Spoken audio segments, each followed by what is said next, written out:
Sylhet hawkers মার্কেটের ভেতরে সামান্য কিছু আমরা আর আমের আচার নিয়ে এই ব্যবসাটা করছেন আমার এই ভাই।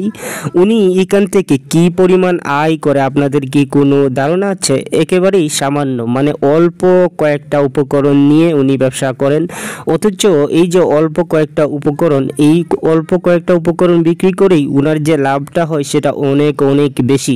আপনারা আমার ভিডিওগুলোতে দেখেছেন যে আমি এই ধরনের ব্যবসাগুলোকে বারবার উপস্থাপন করি। কারণ একটাই, কারণ আপনি অল্প পুঁজি দিয়ে বেশি লাভ করতে পারেন। কোন ব্যবসা থেকে কোন ব্যবসাটা আপনি অল্প পুঁজি দিয়ে করতে পারবেন, সেই রকম সাজেশনগুলো আমি প্রায়ই দিয়ে থাকি। আজকের এই ভিডিওগুলো তার ব্যতিক্রম নয়। উনি সাধারণত যে মশলাটা তৈরি করেন এটা গরুয়াভাবেই তৈরি করে ফেলেন। সামান্য শুকনো মরিচ বেজে এগুলোকে গুঁড়ো গুঁড়ো করে এই যে আমের আচার আছে, এরপরে আমরা আছে, ওগুলোতে মিশিয়ে দেন। উনার দিন শেষে প্রায় 1000 টাকা লাভ থাকে এবং মাস শেষে সেটা 25+ হয়ে যায় সব খরচ বাদে। এই ব্যবসাগুলো অনেকেই করতে চায় না, অথচ বেকারত্বের এই দেশে অল্প পুঁজি নিয়ে এরকম বেশি লাভবান একটা ব্যবসা আপনার জীবনকে সহজ করে দিতে পারে। কোনো কাজেই ছোট নয়, তেমনি কোনো ব্যবসা ছোট নয়। ব্যবসা আপনাকে যেমন স্বাধীনতা দেবে তেমনি আর্থিক মুক্তি এনে দেবে।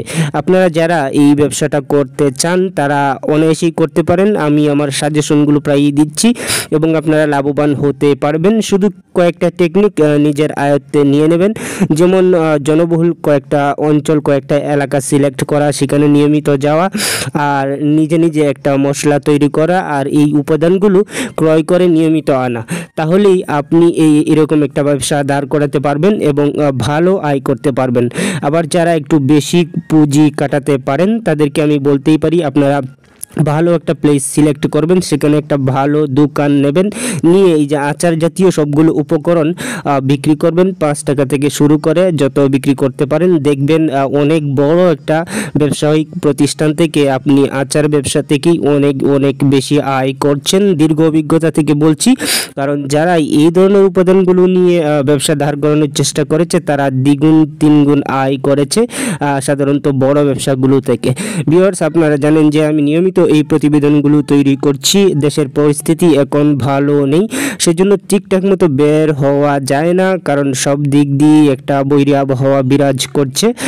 দেশের এই পরিস্থিতি যতদিন না দূর হয়েছে ততদিন মনে হয় না খুব ভালো প্রতিবেদন আপনাদেরকে দেওয়া সম্ভব। আরেকটি বিষয় হচ্ছে, বারবার এই বলি, আপনার একটি সাবস্ক্রাইব আমাকে ক্যামেরার সামনে থেকে কাজ করার সক্ষমতাটুকু এনে দেবে। আমি যেন ক্যামেরার সামনে থেকে কাজ করতে পারি সেজন্য আমার চ্যানেলটি সাবস্ক্রাইব করে পাশে থাকবেন। আজকের এই ভিডিওটি কালেক্ট করেছি সিলেট হকার্স মার্কেট থেকে। যারা এত সময় আমার সাথে ছিলেন তাদের সবাইকে ধন্যবাদ।